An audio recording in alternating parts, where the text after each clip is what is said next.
First up is one of the founding fathers of modern British cooking. Did you write that bit?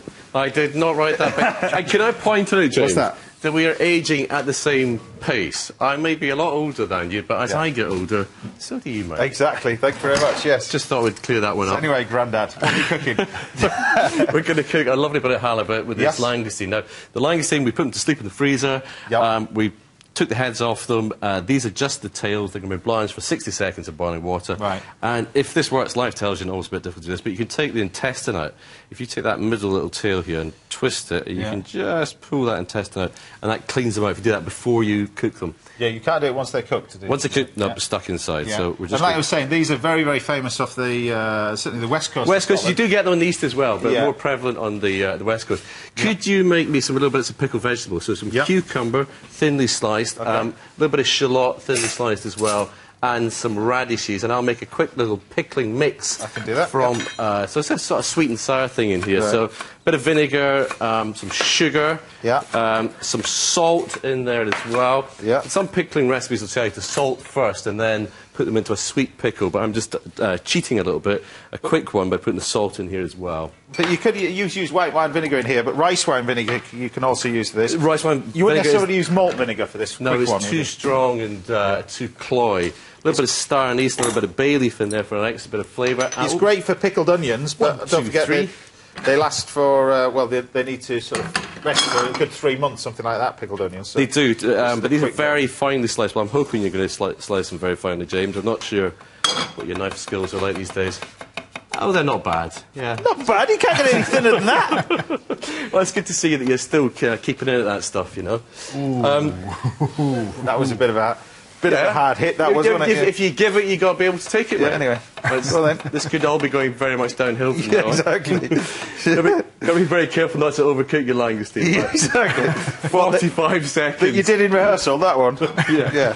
Just knew that was going to come out. And we're also going to make a little dressing with, we've got some coriander here and a little bit of mint as well. So it's going to break this down, put it into a little food processor, process that down with a tiny little bit of fish sauce, fish sauce, which is kind of it's a very well, that's quite a lot, quite a generous. I really like that pungency that you get with you know, sort of excessive use. I don't even need to get him back; he gets his own back. You see, right? Just, okay, let's moving it on. Right, coriander, mint, yogurt.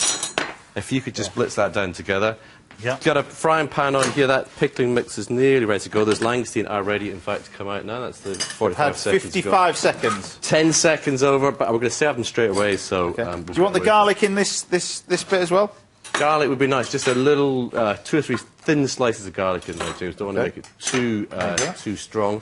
So that's the langoustine and the halibut. We've got a beautiful piece of halibut fillet here.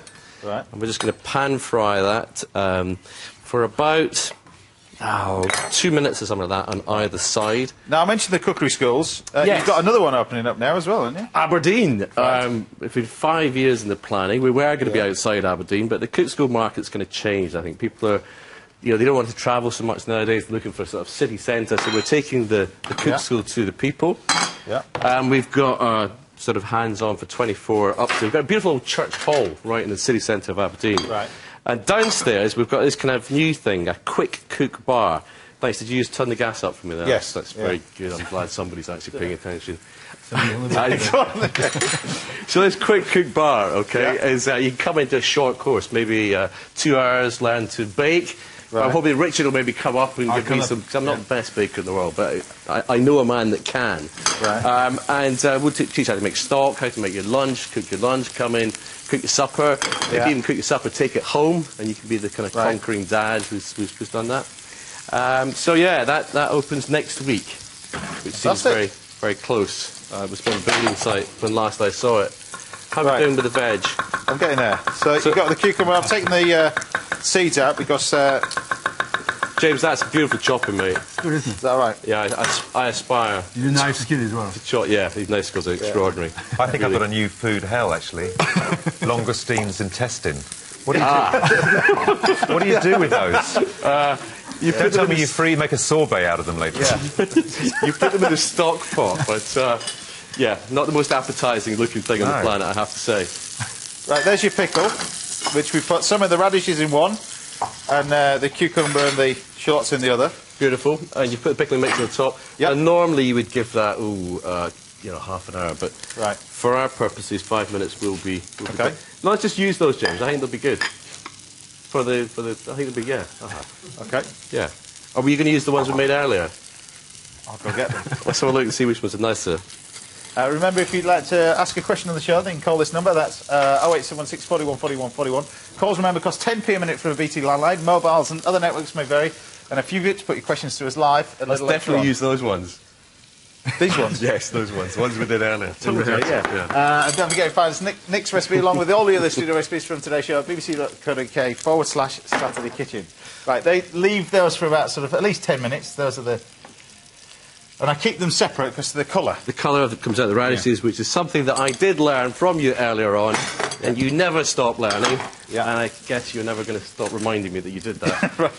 Do you want this blended? Yes, please. Right, okay. So what's in here then? Sorry? What's in here? That is coriander, mint, a generous glug of Thai fish sauce, and a little bit of garlic and some full-fat yoghurt. You want some salt and pepper in there? Yes, please, a little bit of seasoning, and I am going to just add a little bit of lemon juice into my halibut. So started with oil for heat, butter for colour and flavour, a little bit of lemon juice in here, and then just going to baste that in this lovely lemony buttery. This is the halibut that you actually farmed halibut as well in Scotland now, like sea bass, can't you? They do, yeah. It takes a long time. Halibut's a very challenging thing to farm. Right. You know, farmed salmon is really what Scotland excels at. Yeah. And you could actually do this dish with a piece of salmon. Much easier to get hold of as well. Yeah. So, can I just have a quick taste of that? I'm going to put more of this. You think that needs a bit more? Yeah. Okay. Yeah, you're right. Yes. Quite a lot of fish sauce in there, James.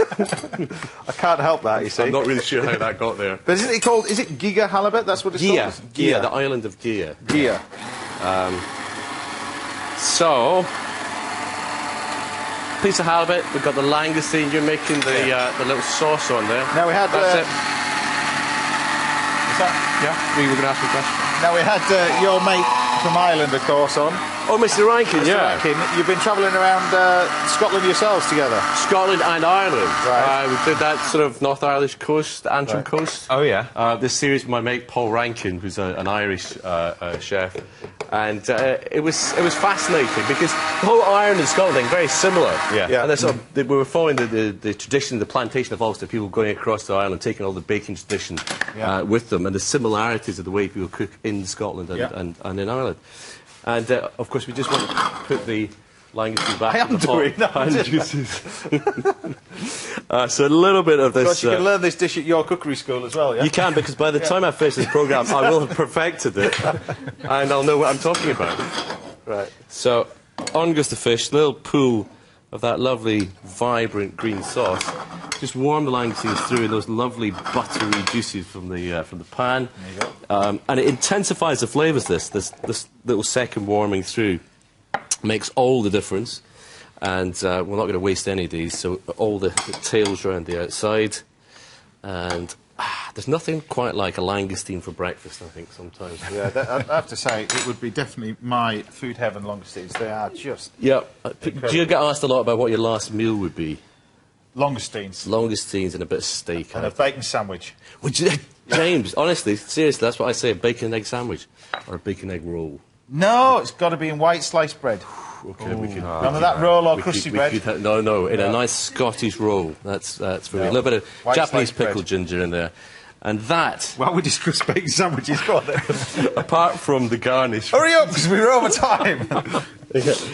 Which is a little bit of coriander cress on the top there. That is our pan-fried halibut, little pickled vegetables, langoustine, and, of course, that wonderful coriander dressing. We got there in the end. We did, mate.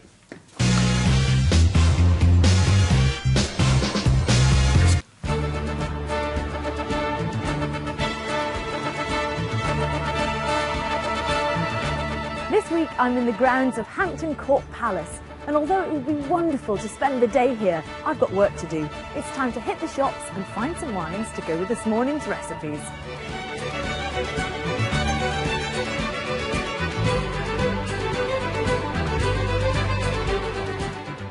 Halibut goes wonderfully well with all sorts of different white wines.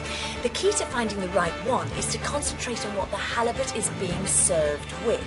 Now, if Nick had served his halibut with a rich, creamy shellfish sauce and buttery mash, I'd be looking for something like this oaky Chardonnay. But the cucumber in Nick's recipe has quite an impact on the overall flavour, and along with that delicate yoghurt dressing, it needs a wine that's lighter and more herbal. And here it is. It's the Taste the Difference Grüne Veltliner from Austria, which is crisp and refreshing and just what we're looking for. Grüne Veltliner is Austria's signature white grape variety. It produces wines that range from light and herbal, like this one, to something much more honeyed and intense. And it's the light herbal quality to this wine that makes it such a perfect match. It allows the flavour of the halibut and the langoustines to really shine through. It's delicate enough for the fresh yoghurt and herb dressing, and then there's a typical hint of white pepper that'll work really well with that aromatic pickling vinegar. Nick, what a lovely, unusual way to serve halibut, and here's something just a little bit different to drink with it.